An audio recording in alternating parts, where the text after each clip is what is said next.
Ассаляму алейкум қыздар, менің каналыма қош келіпсіздер. Бүгін сіздермен 5-ақ минутта дайындалатын супер-пупер таңғы омлеттің рецептісімен бөлісемін. Дәл осы рецептпен омлет жасап бала-шағаңызды қуантыңыз, өте дәмді әрі тез дайындалады.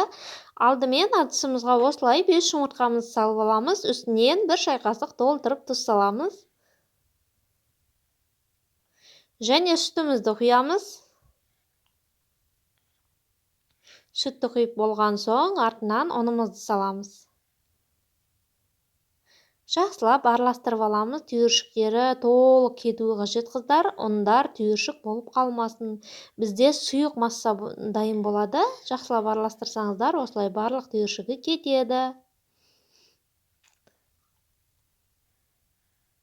Ал енді осылай жақсылап араластырып болғаннан соң, үстінен үкіштен өткізілген, яғни теркіден өткізілген сырымызды саламыз.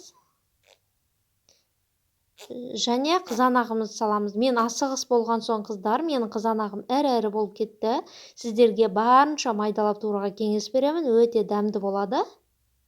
Міне осылай араластырып жіберіп, қызып тұрған тапаға салып, шамалы ғана майланған блинчик сияқты аударып қуырып аламыз.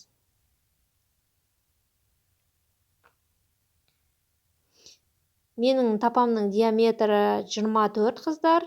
Дәл осы рецептпен менде 7 штук омлет шықты. Әркім өзінің тапасының диаметріне қарай құя бересіздер.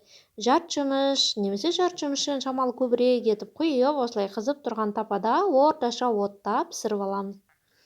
Тапада міндетті түрде осындай кішкене май болуы қажет. Міне достар, біздің омлетіміз дайын. Назарларыңызға рахмет, ас болсын.